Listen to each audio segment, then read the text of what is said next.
Assalomu alaykum hammaga. Bu videoda Germaniya jamoat transportlaridan cheklanmagan tarzda foydalanish imkonini beradigan Deutschland Ticket qanday sotib olinadi va qanday foydalanish mumkin bundan, shuni ko'rib chiqamiz ushbu videoda. Deutschland Ticket faqatgina onlayn sotib olinadigan subscription tarzda amal qiladi. Ya'ni buni qayerdandir borib sotib olish mumkin emas, faqat onlayn va ma'lum bir ilovalardangina sotib olish mumkin bu Deutschland Ticketni. Aslini olganda turli xil alternativ yo'llar bor. Ya'ni bir nechta ilovalar orqali sotib olish mumkin. Lekin men eng ko'p foydalanadigan programma bu Fahrplanner. Chunki bu dizayn va foydalanish juda ham qulay. DB navigator ilovasidan ham bemalol sotib olish mumkin. Faqat biroz murakkabroq tuzilgan bu ilova va faqatgina Germaniya kartalarini qabul qiladi. Ya'ni O'zbekiston viza kartasi bilan DB navigator ilovasidan Deutschland Ticket sotib olish mumkin emas. Va hozir men o'zim foydalanadigan Fahrplanner ilovasidan Deutschland Ticketni qanday sotib olish mumkin? Noldan bilet sotib olingungacha prosesni hozir tushuntiraman. Buning uchun videoda ko'rsatilgan ilovani yuklab olib, shu ilovaga kirishimiz kerak. Kirganimizda shunaqa oyna paydo bo'ladi. Tepadan shunday chiziqchani bosamiz va Tickets bo'limiga o'tamiz. Xo'p, bizda hozircha akkaunt yo'q. Biz akkaunt yaratishimiz kerak. Ya'ni yangi akkaunt uchun ro'yxatdan o'tishimiz kerak bo'ladi. Kirganimizda bizdan email va password so'raydi. Bizda akkaunt yo'q. Shuning uchun sign up for free ni bosamiz va bu yerda ro'yxatdan o'tish uchun bir nechta ma'lumotlar so'ralgan. Masalan, Mr. o'g'il bolaga, Miss qiz bolaga birini tanlaymiz. Title shart emas, ism va familiyani kirgizamiz. Bu albatta to'g'ri ism familiya bo'lishi kerak. Men bu yerda misol uchun kirgizdim va to'g'ri dandilarni kirgizish kerak. Tug'ilgan oy, kun, sana va albatta email adres.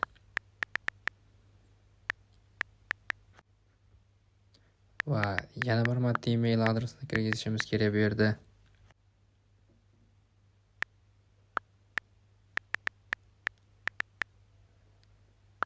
Va telefon raqam, O'zbekiston raqami ham bo'ladi. Va bizda barcha hozircha shaxsiy ma'lumotlarni kirgizdik. Ism, familiya, tug'ilgan yil, oy, kun, sana, email va hozir adres kerak bo'ladi bizga. Ko'pchilik yangi kelganlarda adres hali aniq bo'lmaydi. Shuning uchun istalgan adresda yozib yuborish mumkin. Buni ahamiyati yo'q. Masalan, menda hozir yaqinroq shahardan istalgan manzilni kirgizaman.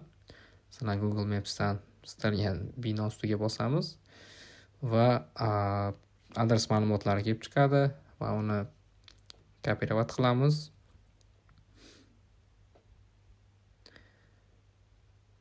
Va bu joylarni to'ldiramiz. Street ko'cha, number uy raqami, postal kod shahar postal kodi va ICT shahar. Postal kodimiz 5 xonali raqamdan iborat, 34 117 hozir aynan bizda, chunki Kasselni tanladik. Ko'cha nomi aniq va belgiladik hammasini. Barcha ma'lumotlarni kirgizdik. Endi bitta security question degan joy bor. Bunga bosamiz. Xohlagan savol, masalan men favorite color deb tanladim. Javobga masalan black, qora rang. Bu qachonki kod esdan chiqqanda kerak bo'ladi va password istalgan, o'zingiz xohlagan parol. Men hozir misol uchun yozdim bu parolni.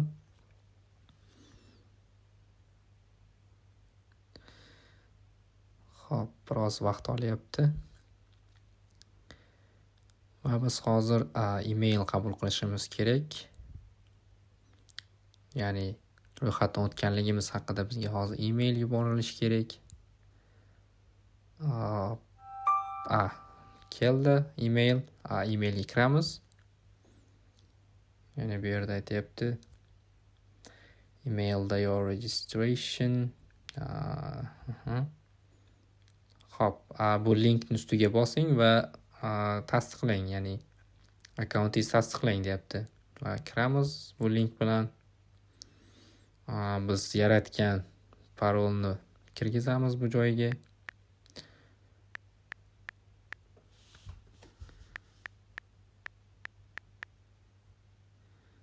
Confirm tugmasini bosganimizda mana bizda shunaqa yozuv chiqadi, ya'ni account activated, ya'ni aktiv bo'ldi akkaunt.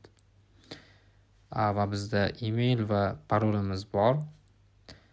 Va yana ilovaga qaytamiz. Ilovaga kirib, mana endi email va parolimizni yozishimiz mumkin.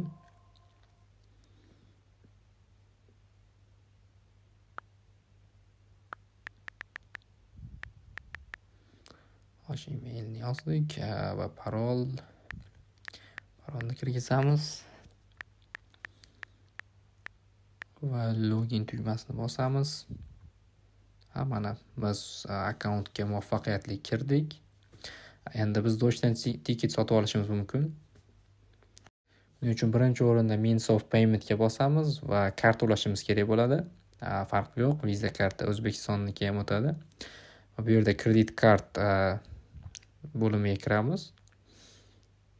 Va bizdan karta ma'lumotlarimizni so'raydi. Mana karta raqami, amal qilish muddati, CVV va kartadagi ism familiya.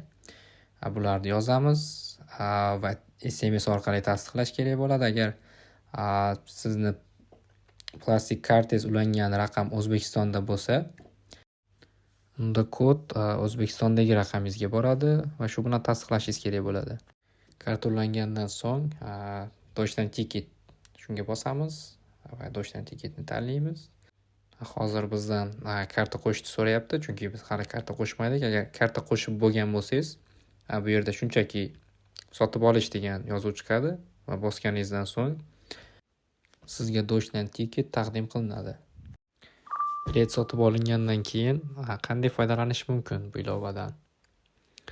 Buning uchun ilovaga kiramiz, Trip Planner bo'limiga o'tamiz va bormoqchi bo'lgan va qayerga bormoqchimiz shuni kirgizamiz. Masalan, Frankfurt Main Hauptbahnhofdan aytaylik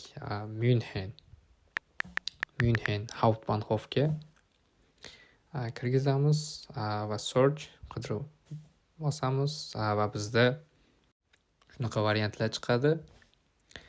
Biz faqat bitta filtr o'rnatib qo'yishimiz kerak, ya'ni ko'rsatilgan transport vositalarini o'chirib qo'yishimiz kerak, chunki bizning biletimiz bu poyezdlarga o'tmaydi. Masalan, istalgan yo'nalishga bosamiz. Masalan, mana Frankfurt Würzburg Nuremberg va Nuremberg München. Bu bizning пересадкаlarimiz. Chap tomonda bizda qaysi vokzaldan qaysi vaqtda poyezd yurishi ko'rsatilgan va o'ng tomonda qaysi gleisdan. Hozir o'zim ishlatayotgan, ya'ni aktiv Deutschland Ticket qanaqa bo'lishini ko'rsataman. Ya'ni Ticketga o'taman va mana menda Deutschland Ticket bor. Bunga kiraman va ushbu QR kod chiqadi. Bu meni Deutschland Ticketim. Video sizga foydali bo'ladi degan umiddaman. E'tiboringiz uchun rahmat.